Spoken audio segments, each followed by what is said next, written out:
those people. We're data geeks. We use their data to come up with a better measure, but a better measure will account for the fact that people get benefits. A better measure would account for the fact that people just had tax cuts.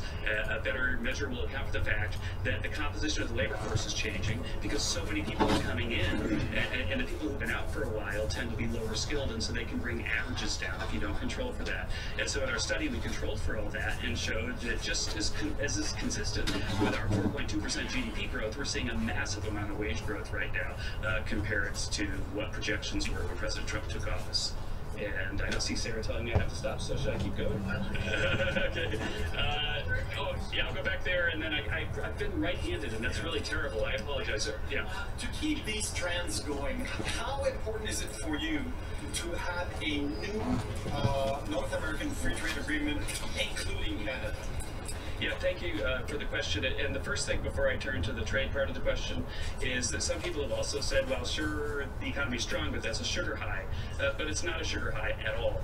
Because what's happened is that the capital spending boom that we promised would happen if we passed the tax cuts is underway. And the cool thing about spending is that people build factories. That's what capital spending is. And they do that in the first half of the year. It's up 10% since the beginning of the year.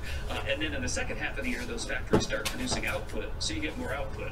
And so the idea that the trend might not continue, that it's a sugar high, is just inconsistent with the form that the growth is taking. And as for NAFTA, Ambassador Lighthizer and the whole team have been in negotiations with Canada. We continue to be hopeful that they'll sign on to the 21st century deal with Mexico, which is really a better deal for American workers, and they should sign on to that. And so I'll come over here and I'll go back to you. Yes, it is. Hi. PBS NewsHour. I have a question about income inequality. Can you talk a little bit about whether or not you've seen income inequality shrink, and are you at all concerned about whether or not people that are just poor, not just people that are in the economy, but actual poor people that are living beyond the poverty line, below the poverty line, are they being improved by this economy? Yeah, they certainly are. Certainly, think about it. All the new entrants that get a job, that they go from having zero wage to having a wage, but they won't necessarily show up in the wage statistics. Those people are better off. And there are a number of other ways that people are better off, too, because of the growth in the economy, but also because of policies that have given resources to families that are needy. At the CDA, we put out a different report over the summer on what's going on with poverty correctly measured. And then in the Stay Tuned department, there's important data coming out this week, which will help us look at how income inequality has changed over, not in this year, but over the previous year. My expectation is that that data will start to turn, and that this year we're going to see a decline in income inequality because blue-collar wages are starting to grow. And it's a final point, and it's a really important point that you bring up, and I want to emphasize it because I care so much about it. The fact is that we're at a historic moment because we're deep into a recovery. The unemployment rate is really low, and we've created a capital spending boom. And so normally what happens if you don't have a capital spending boom is that people start to bid up the wages for folks, but they're bidding them up because there's a shortage of labor. What's happening now is they're bidding up wages because people have better machines to work with and their productivity is going up. That means that the recovery can last longer, and that's really, really good for workers, especially at the low end. And so it's precisely at this moment in economic history, if you look at past economic booms, where income inequality has declined. And if we were to blow it and have a recession because of bad policy right now, then we lose an enormous opportunity on income inequality. Then I'll come right here. Yeah. And then I guess this is the last question. Sorry. Is he allowed to? You tell me you like this guy? Okay. He's like prefer to give blame or credit to policies rather than individual. But your trend chart start with this election. Obviously, he wasn't the president when these policies being in place. So how do you decide when to start that, given that policies could be in place for months afterwards? Yeah, so Robert Lucas, famous Chicago, who won the Nobel Prize at the University of Chicago, got the Nobel Prize for answering your question back in the early 70s. But the basic point is that America's businesses, especially, that their activity is forward-looking. And so if you want to model their investment today, then you have to understand the fact that they're forming expectations not just about this month, but about the next 5, 6, 7, 8, 9, 10 years. And so if you look at what happened the moment that President Trump was elected, both in equity markets and in sentiment surveys, is that people started to ratchet up their expectations for what would happen to the economy. Perhaps everybody except for Mrs. Clinton's supporters was starting to do that right after the election. And the fact is that those expectations turned out to be rational, because the turnaround that they expected is something that we see, as you just saw in the data. Let me hand it back to Sarah now, but close by saying that anyone who wants to follow up and talk about the data, you can tell I kind of like to do that. So feel free to reach out through the press office and connect with me over at the CEA. Thank you so much. Thanks so much, Kevin. Thank you, Kevin. A couple of announcements and updates, and I'll take your questions. Last week, the Senate Judiciary Committee, under Chairman Grassley, conducted a thorough and transparent week of hearings, allowing each senator ample time to thoroughly review the nomination of Judge Brett Kavanaugh. Unfortunately, many committee Democrats and protesters attempted to turn the hearing into a circus.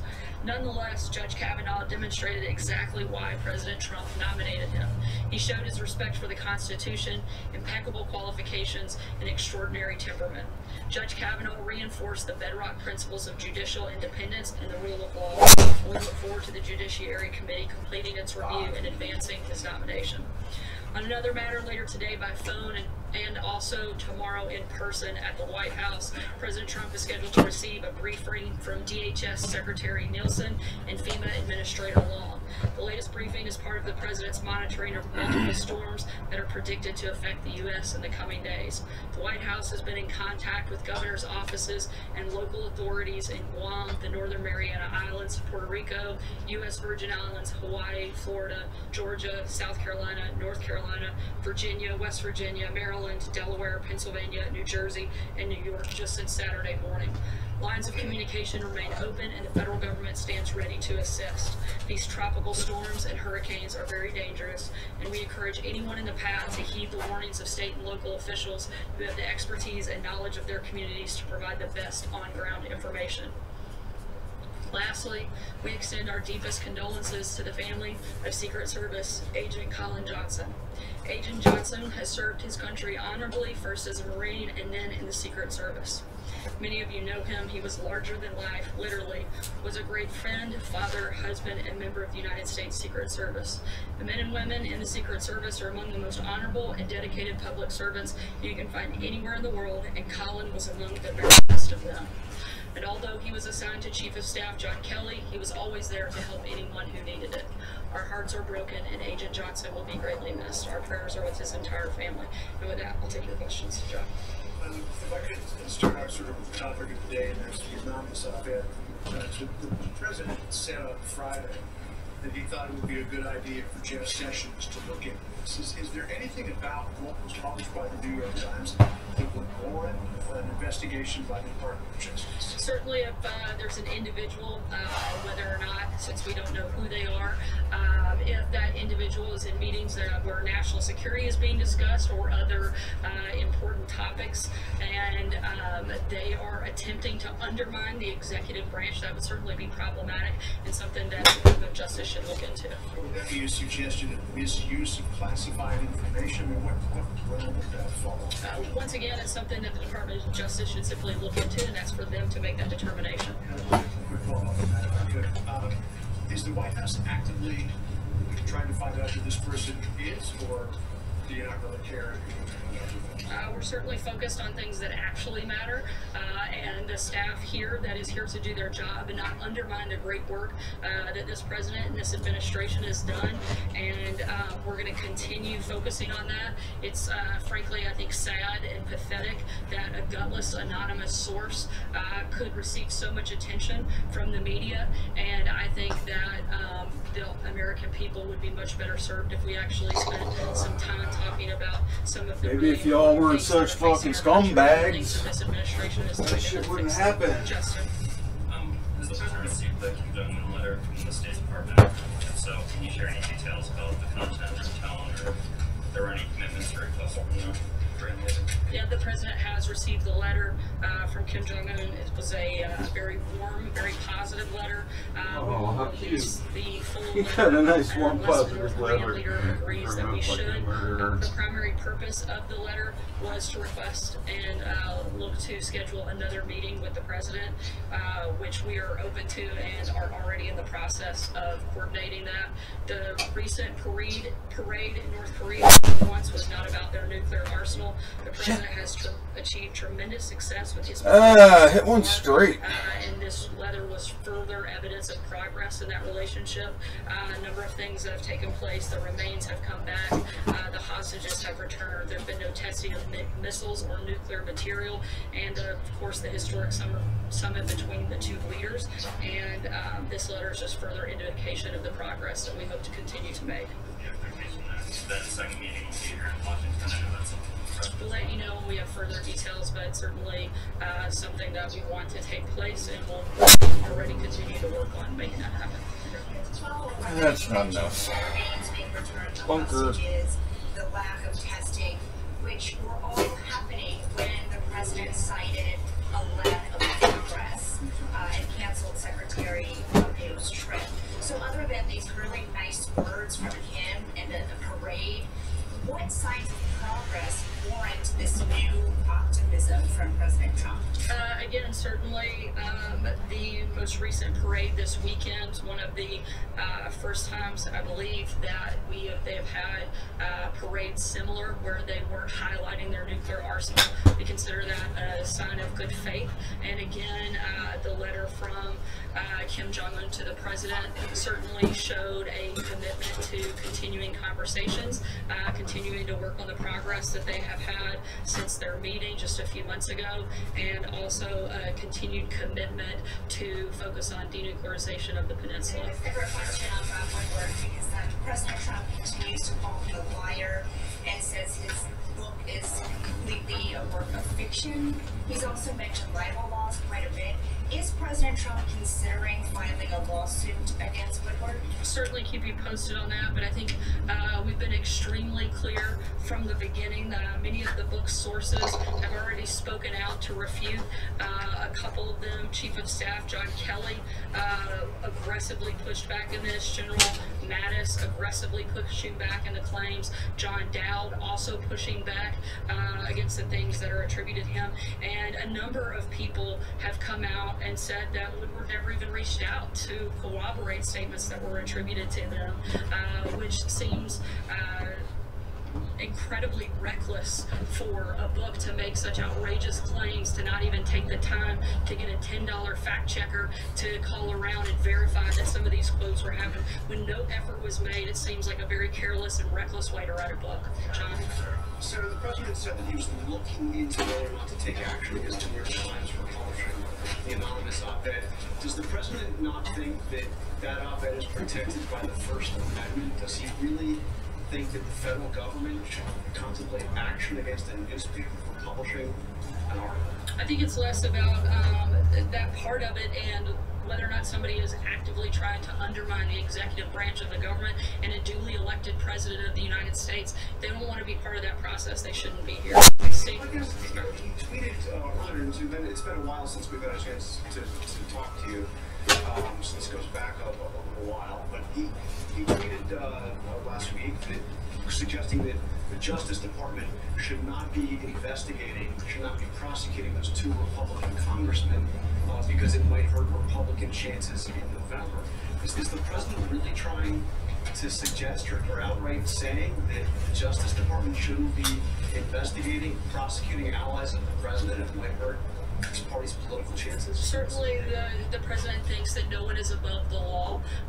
What he would like to see is a fair playing field, that there also be, there have been a number of concerns raised about individuals both in the FBI and the Department of Justice that have been ignored, and we'd like to see those looked at as well. Steve? But for those two prosecutions, he doesn't want to go forward because they're his allies? I can't weigh in right now on an active investigation, but I can tell you that the president doesn't think anyone is above the law, and we're simply stating that there should be cause for concern of a number of things that have happened both in the Department of Justice and the FBI that we'd like to see those looked at as well. How soon would you like to have this second meeting? I don't have any specifics on the exact timing, as these conversations for the second meeting are taking place now, and as we have more details, I'll certainly let you know. Could you just update us on where the Canada trade talks stand? We continue to have ongoing conversations with the Canadians and are still hopeful that we'll come to an agreement with them. Jeff? Sarah, do you know if the president believes these denials that have been coming in from some of his top advisors, or does he believe that it's someone from within? And does he believe that lie detector tests should be issued as the vice president volunteers do? No lie detectors are being used or talked about or looked at as a possibility. Frankly, the White House and the staff here are focused on doing our jobs and trying to show up here every day and do what we can to help better the American people, not deal with cowards that refuse to put their names in an anonymous letter. There's something on Friday after George Papadopoulos was sentenced. He said 14 days for $28 million, $2 million a day, no collusion. What was he talking about the $28 million? I'd have to go back and check and look at that. I didn't see that. Sorry. The price tag of the Russian investigation? Because if so, that's highly inflated. Again, I'd have to check it if I'm not sure of that. Sorry. Decision if he'll testify yet or not. I'm just all this. That's a question I refer you outside counsel. David?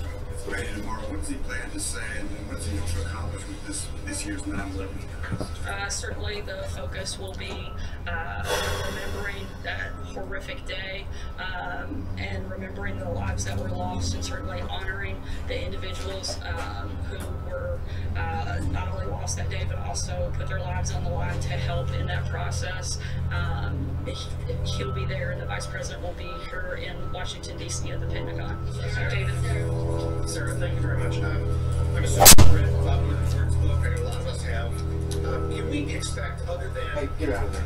repeating denials from General Mattis, General Kelly, just now, can we expect the White House to give us a list of all the things in the book that are wrong and that qualify Woodward to be a liar? I think that would be a complete and utter waste of our time. So, yeah. Well, hold on a second. Because then that goes to this Quinnipiac poll that came out today that says 55% of Americans believe that the op-ed writer of the Times is right. And the president's getting a 60% negative rating on the honest and truthful. 60% of Americans think he's an honest person. So does the president think he can actually win a credibility battle with Bob Woodward, who's an august member of the press corps, helped take Richard Nixon down, and is a legend? How can he win that credibility battle? Once again, I think I would certainly rather take the actual on-record account from people who are here, who have been working in this building, who've interacted with the president day in, day out, like General Mattis, like General Kelly, like myself, not disgruntled former employees that refuse to put their name on things when they come out to attack the president. I think that these are far more credible sources and certainly far more reliable voices within this administration, and that can accurately tell what's taking place in the building behind me. President's still a credible voice? Absolutely, John. Thanks a lot, Sarah. You said a lot, the president has said a lot about the publication of this op-ed. You've called it, the president has called it a betrayal. You've called it an act of disloyalty. But the president, as has been mentioned quite a few times, even here in this briefing, has called on the Department of Justice to investigate the publication of this op-ed. There is no violation of the criminal code that goes along with the publication of this op-ed, so I'm a little curious as to what it is that the president believes may have been violated in the law as it relates to the publication of this op-ed. Once again, we would consider someone who is actively trying to undermine the executive branch of our government inappropriate and something certainly to cause concern, and they should take a look at it. Violation. Once again, we're just saying that this gives a great level of concern, and they should look into it. It's not a violation of law. Just being concerned is not a violation of law. I'm not an attorney. It's the Department of Justice to make that determination, and we're asking them to look into it and make that determination, and they certainly are fully capable of doing that. But someone actively trying to undermine the duly elected president and the entire executive branch of government, that seems quite problematic to me and something that they should take a look at. John? Thank you, Sarah. Just to try to specify this a bit, is the White House treating the anonymous op-ed writer as a full-fledged breach of security matter, and is the FBI investigating both staff and their means of communications, cell phones, computers, and the like? I'm not aware of that level. That would be something I would be a part of, but certainly, as I just told your colleague, we think that there is a concern here and it should be looked into. David? Another question. Did the Opposite of what we're watched when Jair Bolsonaro, the front-running Brazilian presidential candidate, was stabbed last week. Has the president called or sent a statement to his family? I'm not aware that the president has, but I do believe members of the administration have reached out. I'll work to get you the specifics of who that was. David? The president was talking the 25th Amendment, and some of what appears on media outlets regarding the word crazy talk. There's a lot of, it seems like there's a lot of talk about that on many of the mainstream media outlets. I think we would say that it's about as ridiculous as most of Bob Woodward's book. The fact that that's actually being honestly discussed is ridiculous, and frankly it's insulting to the nearly 62 million people that came out and overwhelmingly supported this president, voted for him, supported his agenda, and are watching and cheering on as he successfully implements that agenda every single day. Thanks, Sarah. What documents the president is considering for declassification sometime in the next 2 weeks, and when exactly can we expect them? When we have specifics on that, we'll let you know. With a sense of what the documents are. I can't get into that right now, but when we have an announcement on it, I'll certainly let you know. Steven? Sarah, I want to ask you about the peace process. The United States Department announced it's going to close the Palestinian mission here in Washington. That the Palestinian ambassador to the U.S. accuses this country of furthering the peace process and undermining its role in the peace process. The State Department says that it's not retreating from our efforts to achieve a lasting and comprehensive peace. Which is it? How is the United States still an honest broker in this process? Certainly, we've been very upfront throughout the process, and the fact that we want to see peace, we want to have those conversations, we want to help broker that deal, and we're going to continue pushing forward. Beyond that, I don't have anything specific on it today. The office, the Palestinians are saying that the U.S. can no longer be an honest broker. This is another example of saying that the U.S. is too aligned with Israel. Is that not the case? Certainly, we have a great deal of support from our friend and ally in Israel, but again, we are as committed today as we've ever been into the peace process. Thank you. On Friday, President talked about the trade deal with India. What kind of trade agreement is talking about? What kind of agreement he wants with India? I know that a number of administration officials just recently came back from India. They expressed their willingness to negotiate new and better trade deals, and those conversations are at the beginning stages, and we'll certainly keep you posted as we get further in the process. Hallie? Thank you, Sarah. One on the ICC, but I want to follow up on Stephen's question on the peace process here. You say the door continues to be open and you're still working on it, but is it realistic for the president to believe he can actually achieve peace in the Middle East in his first term in office, as he's promised to do, something that his son-in-law is working on as well, when the administration has taken steps that Palestinians themselves have said do not help? Again, certainly we are very much committed to the process, and we're still hopeful we can get there. And the ICC judgment today said that the administration would sanction the International Criminal Court, which is a move that seems to be a reversion to sort of Bush-era policies. Is it fair to say that this administration is now shifting toward a more hardline stance toward the ICC? And if in fact it is so feckless, then why is the U.S. so concerned? Certainly the president is committed to defending our national sovereignty and all of our security interests, which would include using any means necessary to protect our citizens, those of our allies, from unjust prosecution by the ICC. Their announcement that they would consider opening an investigation into, among other parties, U.S. soldiers in Afghanistan is a threat to American sovereignty. And if they proceed with that, then the United States would consider those options that Ambassador Bolton laid out today. If the ICC is in fact dead to you, as John Bolton said today, then what is the concern that the U.S. has if in fact they do not? Because they told us they were on the verge of making that decision, and we're letting them know our position ahead of them making that decision. We'll take one last question, David. Sarah, the editor of the Global Times, which is Beijing's premier foreign policy outlet, wrote on Twitter today that the president blames China on North Korea quite a bit, but now that there seems to be some improvement in North Korea's stance, does China deserve some credit? He suggested that they do. What do you think about that? I think that the president deserves the credit in this process. He's been the lead voice, the one that put the initial pressure on North Korea. Certainly, the president has very publicly expressed his gratitude towards President Xi for the role that they played. He would have liked to have seen them continue to step up and do more. Frankly, we'd still like to see them step up and do more, but the credit in this process at this point where we are, I would say, belongs to President Trump.